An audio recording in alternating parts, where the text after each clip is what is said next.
Hello दोस्तों, अस्सलाम वालेकुम रहमतुल्लाह। तो दोस्तों कैसे हो आप लोग? सब मस्त हो गए। तो दोस्तों आज मैं बहुत ही प्यारी वीडियो लेकर आया हूँ आप लोगों के लिए। तो आज की वीडियो में मैं बताता चलूँ सैयद अमीनुल कादरी साहब, तो उनसे कुछ सवालात पूछे गए दीनी बात के, और उन्होंने बहुत ही प्यारे सवाल हैं जो हमें बहुत सवालों का पता नहीं है, जो हमें दीनी बातों में कुछ पता नहीं है। तो उसके बारे में सवाल, जैसे कि हमें ज़िंदगी के बारे में पता नहीं, किस तरह से ज़िंदगी बितानी है, किस तरह से मरने के बाद अपने यारों को या जो साथ के हैं या ख़ानदान या घर वालों के साथ क्या सलूक करना चाहिए, या किसी के गैर मुस्लिम के जनाजे में जाना चाहिए, मैयत में जाना चाहिए या नहीं। तो देखते हैं वीडियो के अंदर। मुझसे जुड़े रहें, मेरे चैनल को सब्सक्राइब कर दें।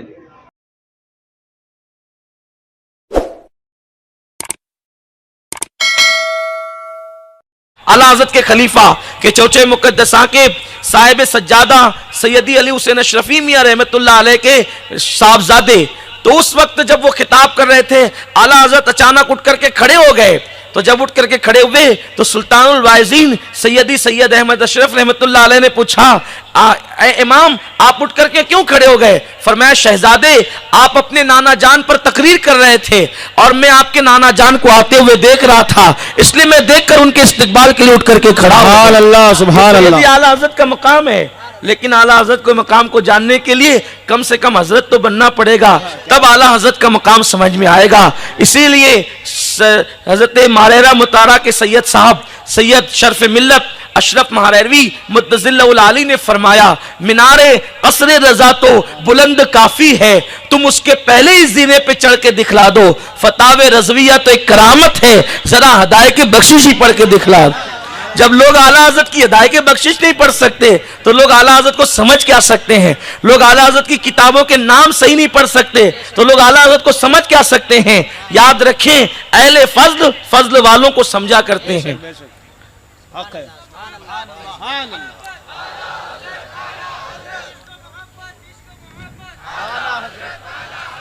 अभी थोड़ी देर पहले हजरत ने से एक सवाल हुआ और उसका जवाब भी अल्हम्दुलिल्लाह हजरत ने जवाब से हमें और आपको नवाजा कि जो जुमा के दिन या रमज़ान के दिन जिसका इंतकाल होता है तो उससे सवाल और जवाब नहीं होते।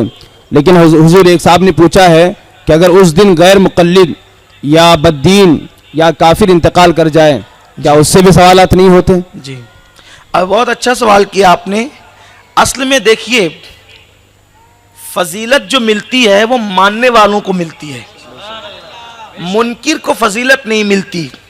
जैसे कि हुजूर को देखने से बंदा सहाबी बनता है, लेकिन अबू बकर सिद्दीक ने देखा वो सहाबी बने, अबू जहल ने देखा वो सहाबी नहीं बना, वो तो जहन्नमी रहा। तो अब दरअसल जिसने रसूलुल्लाह को मान कर देखा वो सहाबी बना, और जिसने न मानकर 1000 बार भी देखा तो उसको कुछ न मिला। तो जो जुमा की अजमत मानता है, जो रमज़ान शरीफ की अजमत मानता है, और जो जुमा और रमज़ान जिसके सदक़े में मिला है उस रसूल की अजमत को मानता है, उनको ये बरकतें मिलती है। जो जुमा लाने वाले मुस्तफ़ा को ही ना माने, जिनके सदक़े में रमज़ान शरीफ मिला उनको ही ना माने, तो फिर उसको कुछ नहीं मिल सकता। काफिर मक्के में मरे तो भी जहन्नम के अजाब में जाता है वो, तो फिर वो माज़ अल्लाह रमज़ान शरीफ और जुमा की बरकतें कैसे पा सकता है? देखिए आप, माँ बाप सबके हैं, माँ बाप सबके हैं, लेकिन किसी के लिए माँ बाप जन्नत है, किसी के लिए जहन्नम है। तो जिसने खिदमत की जन्नत है, जिसने खिदमत न की उसके लिए जहन्नम है। तो ऐसे ही रमज़ान शरीफ किसी के लिए जन्नत है और किसी के लिए जहन्नम है। जिसने रमज़ान शरीफ का एहतराम किया, कद्र की, और रमज़ान शरीफ जिसके सदक़े में मिला उस रसूल का एहतराम किया, उसके लिए माह रमज़ान जन्नत है। और जिन लोगों ने इनकार किया उनके लिए तो जनवरी और रमज़ान शरीफ दोनों बराबर बराबर है। तो इसलिए उन लोगों को उसकी बरकत कभी नहीं मिल सकती जो मुनकिरीन फ़ज़ाइल रिसालत हो, हुज़ूर अलैहिस्सलाम की अज़मत के मुनकिरीन हो, उनको कभी किसी चीज़ की बरकत नसीब नहीं हो सकती। उसको आप यूँ समझ लें, बहुत वाज़ेह तौर पर हदीस में है कि हुज़ूर अलैहिस्सलात व तस्लीम के चचा हज़रत अमीर हमज़ा की शहादत हुई थी। तो उस वक्त अब्दुल्ला इब्न उबई, ये रईसुल मुनाफिकीन इसको कहते हैं, इसने अपना कुर्ता उतार करके दिया था हज़रत अमीर हमज़ा की खातिर। तो हुज़ूर अलैहिस्सलाम ने उसका एहसान इस तरीके से अदा करना चाहा कि जब वो मर गया तो हुज़ूर ने उसके लिए भी अपना जुब्बा दिया। तो सैयदना फारूक आज़म ने इसकी, हुज़ूर वो तो मुनाफिकों का सरदार था और आपने अपना जुब्बा उसको दे दिया। मेरे आका ने फरमाया, उमर मेरा जुब्बा उसको कोई फायदा नहीं पहुंचाएगा। क्यों? इसलिए कि वो जुब्बे वाले रसूल को नहीं मानता। वो जुब्बे वाले रसूल को नहीं मानता तो उसको जुब्बे ने कब फायदा पहुंचाना है। लेकिन हजरत अमीर मुआविया रदी अल्लाह ताला अन्हु हुजूर अलैहिस्सलातु व तस्लीम की लुंगी और हुजूर के नाखून के तराशे अपनी कब्र में लेकर के गए और फरमाया क़यामत के दिन अल्लाह की बारगाह में अपनी निजात के लिए इसी को वसीला समझता हूं। तो देखा, जो रसूल की अजमत के कायल हैं, फिर उनको अगर हुजूर अलैहिस्सलाम की नालैन के पैजार भी मिल जाए, जो है वो जर्रे भी मिल जाए, अल्लाह अकबर, सरकार की नालैन के जर्रे भी मिल जाएं तो उनके लिए वो भी निजात का जरिया हो जाते हैं। लेकिन किसके लिए? जो लोग अपने दिल में रसूल पाक की अजमत रखते हैं और जो रसूल ही को नहीं मानते, रसूल पाक को, तो हुजूर के तबर्रुकात उनको कोई फायदा नहीं पहुंचा सकते। जब न मानने वालों को तबर्रुक से कोई फायदा नहीं मिलता तो न मानने वालों को रमजान शरीफ और जुमा की बरकतों से कैसे फायदा मिल सकता है। इसके लिए मानना जरूरी है, एहतराम करना जरूरी है और मानना शर्त है। अच्छा हुजूर, अगर रमज़ान के दिन, रमज़ान के महीने में या जुमा के रोज़ गुनहगार का अगर इंतकाल हो जाए तो क्या सवाल और जवाब के साथ उस पर अजाब भी नहीं होगा? अगर वो मुसलमान था तो फिर कितना भी गुनाहगार हो, रहमते खुदा बहाना मी जोयत, अल्लाह की रहमतें बहाना तलाश करती है। कितना भी बड़ा मुजरिम होगा, रमज़ान शरीफ में गया है तो वो अजाब कब्र से भी महफूज होगा और सवाल और जवाब से भी महफूज होगा।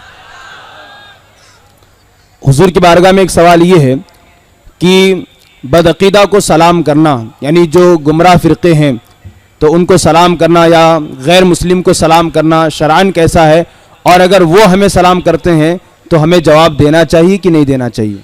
किसी बदअकीदा को जो वाकई गुस्ताख रसूल हो या काफिर, उनको सलाम करना जायज़ नहीं है, क्योंकि सलाम का मतलब ये होता है कि अल्लाह तुम्हें सलामत रखे, तुम पर अल्लाह सलामती नाजिल फरमाए, और उसको ज़िंदा रहने की सलामती की दुआ देना ये जायज़ नहीं है।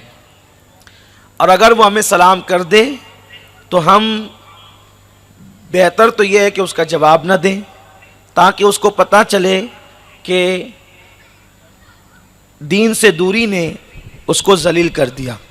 लेकिन अगर किसी के बदगुमान होने या बदजन होने का ख़तरा हो तो ऐसी सूरत में सिर्फ वालेकुम कह दिया जाए, बस इसी पे इक्तिफा किया जाए, इससे ज़्यादा उसको जवाब ना दिया जाए। हुजूर की बारगाह में एक सवाल ये है कि किसी साहब ने पूछा है, हुजूर के वालिदैन के मुताल्लिक बहैसियत मुसलमान हमें कैसा ईमान और अक़ीदा रखना चाहिए, चूँकि उनके बारे में अलग अलग रवायात मौजूद हैं, तो बहैसियत मोमिन हमें उनके मुताल्लिक कैसा अक़ीदा रखना चाहिए? बात यह है कि अगर मैं आपसे पूछूं कि आपका आपके माँ बाप के बारे में क्या ख्याल है, तो आप उनको गाली देंगे या उनकी तारीफ़ करेंगे? मैं आपसे पूछूं अगर कि आपका आपके माँ बाप के बारे में क्या ख्याल है, तो शराबी भी होगा तो भी आप तारीफ़ करेंगे, जुआरी भी होगा तो भी आप तारीफ़ करेंगे, है ना? तो जब आप अपने माँ बाप से मुताल्लिक ये ख्याल रखते हैं तो जिनके शिकम में अल्लाह का हबीब आया और जिसकी पुष्ट से अल्लाह का महबूब जलवगर हुआ, वो माँ बाप कितने अजीम होंगे, वो माँ बाप कितने शान वाले होंगे। अल्लाह ने कुरान में उनकी कसम याद की है, ववालिदिम वमा वलद, अल्लाह फरमाता है कि ए महबूब, बाप की कसम और बेटे की कसम। तो यहाँ मुफस्सिरीन फरमाते हैं बाप से मुराद हजरत अब्दुल्ला हैं, बाद हजरत इब्राहिम का जिक्र भी करते हैं, लेकिन बाज लोग हजरत अब्दुल्ला का तस्करा भी करते हैं। आप बताएं कि जिस बाप की कसम कुरान में अल्लाह याद करे, क्या वो बाप मोमिन नहीं होगा जिसकी कसमें खुदा याद फरमा रहा है? तो हुजूर के वालिदैन करीमैन के मुतालिक हमें यही अकीदा रखना चाहिए कि हुजूर के वालिदैन करीमैन मोमिन थे, उन्होंने कभी जो है वो शिरक नहीं किया और वो ईमान पर दुनिया से गए, मिल्लत इब्राहिमी पर दुनिया से गए। अलबत्ता जब हज्जतुल वदा के मौके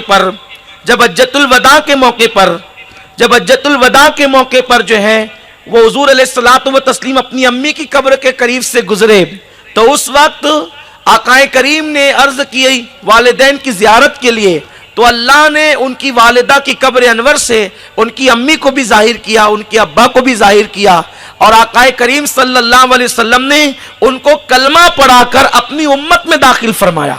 लोग कहते कलमा पढ़ा के मुसलमान किया, मुसलमान नहीं किया, वो मुसलमान ही दुनिया से गए थे, लेकिन मिल्लत इब्राहिमी पर गए थे और इब्राहिम की उम्मत से उम्मत मोहम्मद मोहम्मदिया अफजल है, तो ये अफजलियत की फजीलत उम्मत मोहम्मदिया की उनको अता करने के लिए हुजूर ने उनको मोहम्मदुर रसूलुल्लाह पढ़ाकर अपनी उम्मत में शामिल फरमाया, वरना वो ईमान पर ही दुनिया से गए थे। इसका ख्याल किया जाना चाहिए। हो गया टाइम? है हुजूर, टाइम है, अच्छा ठीक। हुजूर अल्लामा ताजुल शरिया मद्दजिल्लहुल आली व नूरानी से मुतल्लिक किसी साहब ने सवाल किया है कि हुजूर ताजुल शरिया को मानना कैसा है? हुजूर ताजुल शरिया को मानना कैसा है? ये तो आप बिल्कुल ऐसे ही पूछ रहे हैं कि बाप की ताजीम करना कैसा है। ये तो आप ऐसे ही पूछ रहे हैं कि बाप की ताजीम करना कैसा है। हुजूर ताजुल शरिया बदरुत तरीका हजरत अल्लामा अख्तर रज़ा साहब किबला अजहरी, जो इस वक्त आला हजरत और मुफ्ती आजम के कायम मुकाम है, और हम सुन्नियों की आबरू है और हम सुन्नियों की पहचान है। इस दौर में हम उनको मानते हैं, बिल्कुल मानना चाहिए। अल्हम्दुलिल्लाह ताला ये फकीर कादरी भी हजरत के गुलामों में है, मैं हजरत का मुरीद हूँ अल्हम्दुलिल्लाह। और सुन्नी दावत इस्लामी की मजलिस शुरा के तमाम अरकान हुजूर ताजुल शरिया के मुरीद हैं अल्हम्दुलिल्लाह ताला। और सिर्फ हुजूर ताजुल शरिया की बात नहीं करता, बल्कि जितने भी सुन्नी उलमा मशाइख हैं और सुन्नी खानकाएं हैं, सबको मानना हमारे लिए जरूरी है। सुभान अल्लाह, सुभान अल्लाह। जिस तरह से हम अपने नबी का कलमा पढ़ते हैं मगर हर नबी की ताजीम करते हैं, वैसे हम किसी भी पीर के मुरीद हो लेकिन हर पीर की ताजीम करना ये हमारे लिए जरूरी है। सुभान अल्लाह। अगर आप किसी भी पीर की बेअदबी करते हैं तो ना यहां कामयाब है ना वहां कामयाब है, इसलिए कि उलमा का गुस्ताख कुफ्र तक जाकर के मरता है और उलमा की गुस्ताखी इंसान को काफिर बनाती है, सैयदों की तौहीन इंसान को काफिर बनाती है। इसलिए ना हम उलमा की बेअदबी करें ना सादात की बेअदबी करें, हम ताजीम करें। बाअदब बानसीब, बेअदब बदनसीब, बदनसीब मत बनिए, बानसीब बनिए। और हर बुजुर्ग की ताजीम कीजिए और उनका एहतराम कीजिए और हर बुजुर्ग को मानिए। इस तरह मानिए जैसे आप अपने पीर को अहमियत देते हैं, वैसे हर पीर को अहमियत दीजिए। क्योंकि देखें, हम तो अपने नबी की ऐसी तारीफ भी नहीं कर सकते कि अपने नबी की तारीफ करेंगे तो किसी नबी की बेअदबी हो जाएगी।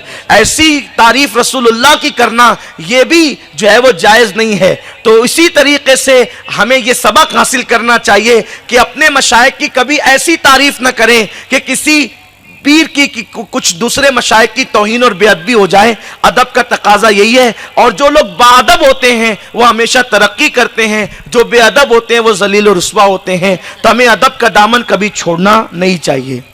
उम्मीद है कि बात आपके समझ में आ गई। सुभान अल्लाह, सुभान अल्लाह। हजरत ने बहुत ही उम्दा जवाब से हमें और आपको नवाजा है।